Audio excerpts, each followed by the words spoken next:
Find the power of gymnastics. With the force of karate and an all-new martial art is born, Gymkata. Kurt Thomas, three-time world gymnastics champion, takes on a secret mission for the United States government. His only weapon, Gymkata. And that's all he needs. Gymkata, rated R. Starts Friday. Check newspapers for a theater near you. Hey there, welcome back to another video. This time around, it is a review of the 1985 action martial arts gymnastics extravaganza, Gymkata. The skill of gymnastics, the kill of karate. Now, before I get into sharing my thoughts on this film, I want to give a shout out to YouTube user LoveToEatPuss79 for requesting this review. If there's a particular film, television show, anime you would like to see me tackle, or a topic you'd like to hear me discuss, feel free to donate to my PayPal. The link will be in the video description down below. Now, Gymkata is one of those films that for many years I had heard of. I knew of its existence. It was on a lot of people's worst of lists. It was considered to be one of those movies that's only enjoyable or entertaining if you have a few beers in you and you're hanging around with friends. But I was still really curious about this film, despite its reputation, because of how unique it is. It's a martial arts movie that features a form of martial arts that was created specifically for the film, that combines gymnastics and karate. And I knew it wasn't going to be one of those serious kind of films. I went into this expecting that it was going to be a B movie, that it was going to be in the vein of a canon film. And I was honestly pleasantly surprised by how much I enjoyed the movie, and not in a so bad it's good way. Although there were some moments where I did enjoy, only because they were really bad and awkward, and they provided some really choice bits of unintentional hilarity. But for the most part, I thought this was a fast-paced, fun, over-the-top action movie. It's not a masterpiece, and I wouldn't call it a great film, but I don't think it's one of the worst movies ever made. And I think Kurt Thomas, who I don't think he's actually around anymore. I think he passed away. If that is the case, may he rest in peace. Kurt Thomas, he proves that he's a genuine talent when it comes to his ability. He's a master gymnast, and he also did a pretty good job with the karate. Yes, a lot of the fights are set up in ways that are just convenient, so Kurt can work his Gymkata magic, but what were you expecting? This is not a film that's going to be realistic. This is not a film that's going to be anywhere near the realm of reality. So I never really had an issue with a pommel horse being conveniently placed somewhere, or a pipe being up high enough so that he can grab it and swing on it. I never really had an issue with that, because how else are you going to showcase his skills? There's really no other way. So, that being said, I found myself really impressed with Kurt Thomas and his physicality and how fluid he was in terms of his movements. I really thought he was amazing in terms of his athletic feats, and I think the film is worth a watch just for Kurt Thomas alone, and his athleticism and his skills as a gymnast. The film was directed by Robert Clouse, who you may be familiar with. He directed some Bruce Lee films. And this is at a point in time in his career where he was on a downslide and was just directing whatever he could really get his hands on. And there are some moments where the direction is a bit flat. It doesn't really have a lot of dynamic energy to it, and definitely looks like it's not always his best effort. But then there's other times where I think his experience really did pay off. For the most part, in the majority of the sequences that feature Gymkata, I feel that they are well shot. I don't agree with other critics that say that they're poorly shot or badly edited. I don't agree with that. I think they're actually fairly well shot to emphasize the physicality and the impact of each kick and punch and movement by Kurt Thomas. And the fact that Robert Clouse is a guy who has a lot of experience directing martial arts films, I think that actually does uh, pay off and pay dividends when it comes to the film's direction. But there are some moments where he relies a little bit too much on slow-mo, or the certain shots don't really work that well. But for the most part, I never really thought his direction was bad. In particular, I thought the sequence that was shot in the village of the Crazies was very atmospheric, very creepy, very eerie, and really well done. So, yeah, I think Robert Clouse, his direction for the most part is pretty solid and one of the better parts of the film. It's based on a book called The Terrible Game by Dan Tyler Moore, but very loosely based on it because not much of the actual plot from that book is maintained with the story and the screenplay, which is written by Charles Robert Carner. The script, it has its moments. I like the setup in terms of Kurt Thomas's character.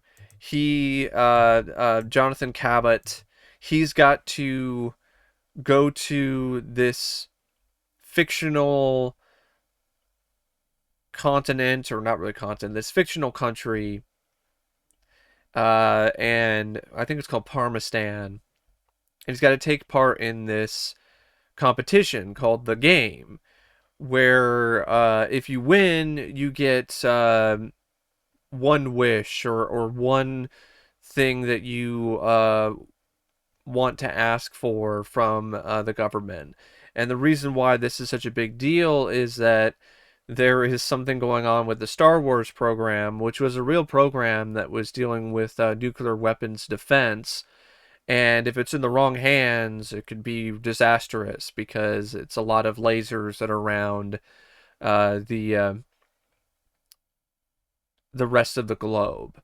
Because the Star Wars program is a missile defense program, and it was something I think the Reagan administration was funding, that involved lasers that were set up in Earth's orbit. So if anything was launched that the U.S. didn't want to hit the United States, these lasers would fire off and blow up the missiles. And of course, in the wrong hands, it could be deadly because some terrorists would use them for nefarious purposes. So I like the addition of the Star Wars program. I like the fact that the stakes are raised even higher, where Jonathan has to win this game in order to prevent catastrophe. And that's really the main gist of the plot, is Jonathan Cabot going to Parmistan to take part in this game. And he's got to win, otherwise we're screwed. It's simple, but it's an effective plot line. They do try to have some twists here and there, where there's this whole bit with the FBI and double crossing and double agents, and you have this whole thing with Commander Zamir, played by Richard Norton, who is the right-hand man of the King of Parmistan, and he's forming his own army, and he wants to overthrow the king, and he changes the rules of the game when Jonathan is playing it, so it's more deadly than ever before. But for the most part, when it comes to the screenplay, it's very basic in terms of its plot. There are some weird things, like Jonathan's dad, he played the game and it's insinuated that he died, but then he comes back and he's alive somehow. I don't know how. It doesn't make any sense. Either I'm confusing his dad with someone else. Maybe it was a completely different character in the beginning that got shot with an arrow and fell to his death. But if it's the same character, that's a really bad continuity issue. There's attempts at a romance between Jonathan and Princess Rubali, and that really doesn't work very well because they don't have any chemistry, and it's just a really awkward love interest plot line that doesn't really click. It doesn't provide that many sparks. And it is a tad bit disappointing in times, like the final battle between Jonathan and Zamir. I wish Jonathan got some more shots in on Zamir before he ended up snapping his neck with his thighs. But I don't really know if that's a script issue. And then there's also some dialogue that is really... it's something else. I mean, there's a whole scene where Jonathan, he's tired of the princess giving him the cold shoulder, so he does this weird thing where he turns his back on her. Good morning, Jonathan. You're looking handsome as always.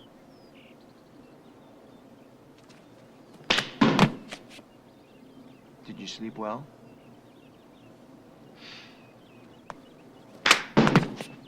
Like a log. It's a really impressive bit of athleticism by Kurt Thomas, but it's a really awkward, weird scene, and it's funny, but but at the same time, I think it was intended to be comedic. I don't think that was intended to be a scene that was meant to be taken seriously. And speaking of that, that's one thing I want to give the screenwriters credit for, and pretty much everyone else involved. They didn't take this seriously at all. They knew this was a goofy premise, a silly film, and they went with that. They went with the flow. They didn't try to make this into some serious movie. I've seen some critics say that, oh, for the most part, they take it seriously. I don't know what movie you're watching. For the most part, they do not take this seriously. This is if this is taking the material seriously, then Megaforce is King Lear. But anyway, yeah, it's not the most original in terms of the plot. It's really just another version of The Most Dangerous Game. But I like the different obstacles and the different settings that Jonathan winds up in. I even didn't mind a lot of the other competitors in the game. I mean, you got Thorg, played by Bob Schott, who looks like broken Matt Hardy if he took even more steroids. I liked John Berrett as Gomez. And Richard Norton played a good bad guy as Zamir. And Kurt Thomas, he has this charm about him. He is a little dopey. Like, he's not really the most badass guy in terms of a lead.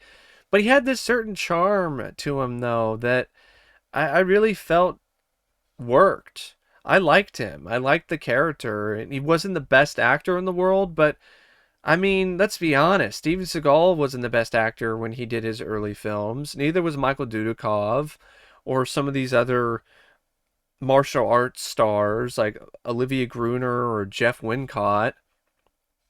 So I feel Kurt Thomas is in the same boat as a lot of those other actors.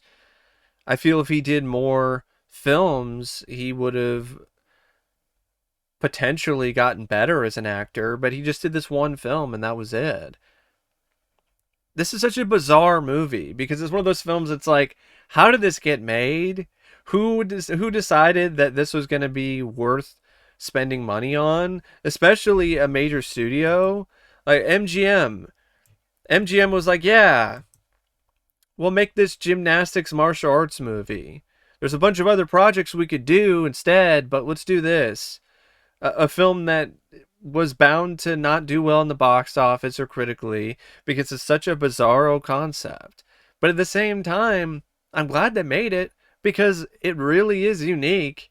It's an unquestionably unique film in so many different ways, from the the way it's presented to the fight scenes to other aspects of it. Like there's a scene in the Village of the Crazies where one of the crazies actually cuts off his hand, and it's a practical effect, and it's actually fairly gory.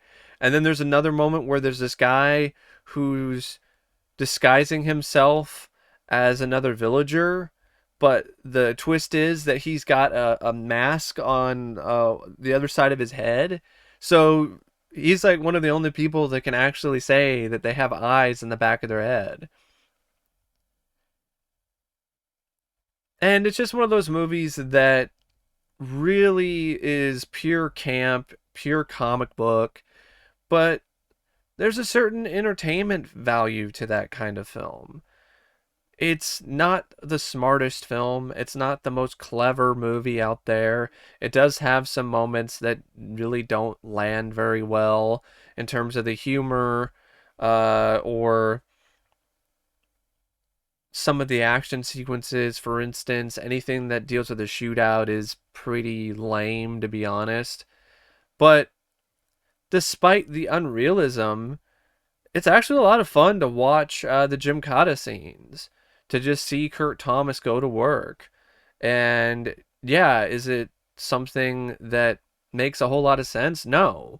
Like in the whole scene in the Village of the Crazies, there's a whole scene where he's just doing flips and kicking all these different villagers while he's doing his Gymkata stuff on top of this pommel horse that is in the middle of a courtyard.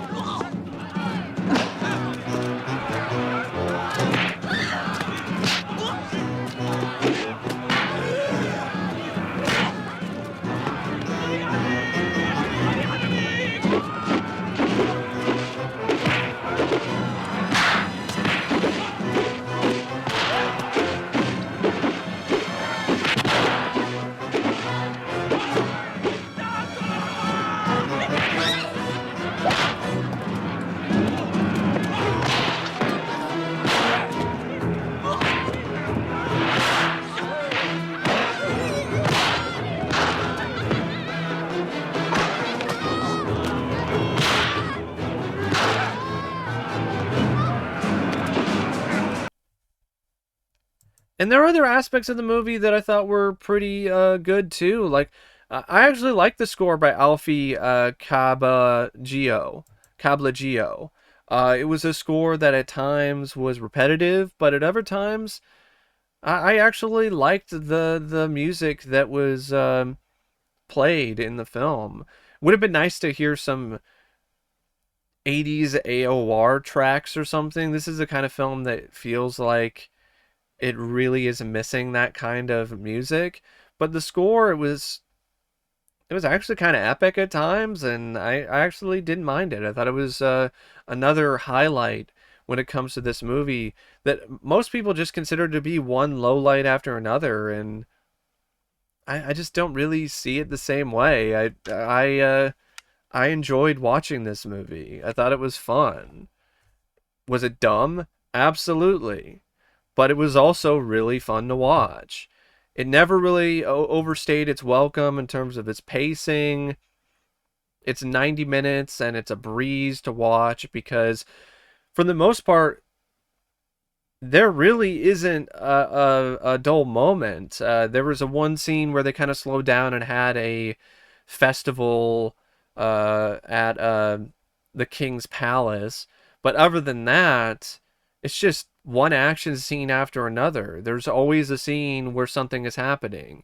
Either they're running away from bad guys, or there's a fight scene.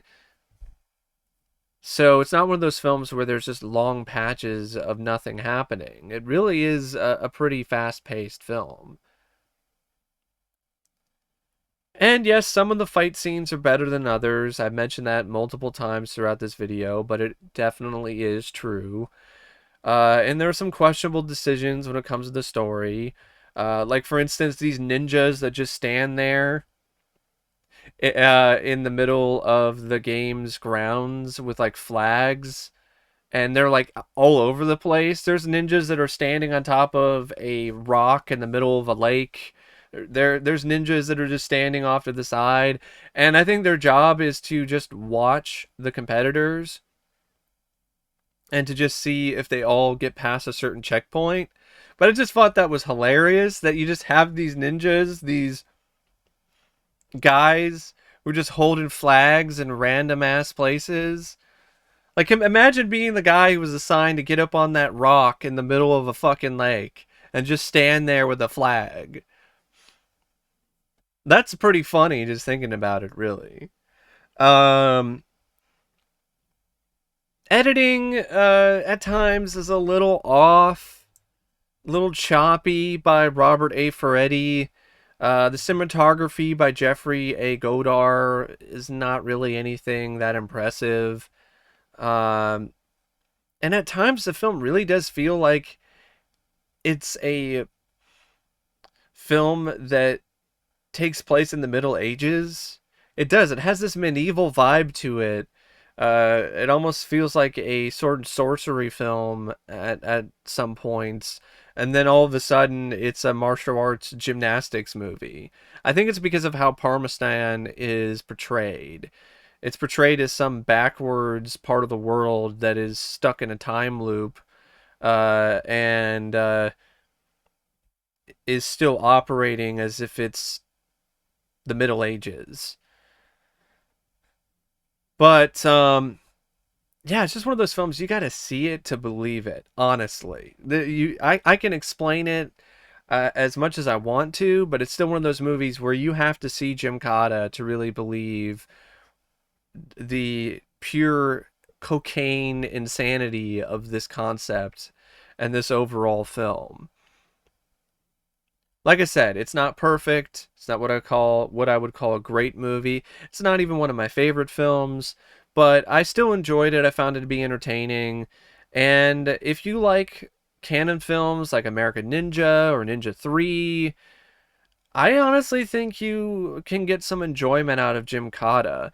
Gymkata is the canon film that they never made. It is really quite astonishing to me that this was not produced by Menahem Golan uh, and released by Canon Films. This is the most Canon Films movie ever, and they never released it. So if you like Canon Films and their over-the-top martial arts action movies, I definitely feel that Gymkata is going to be in your wheelhouse. Anyway, thank you for watching my review of Gymkata, and as always, I'll see you later. See ya.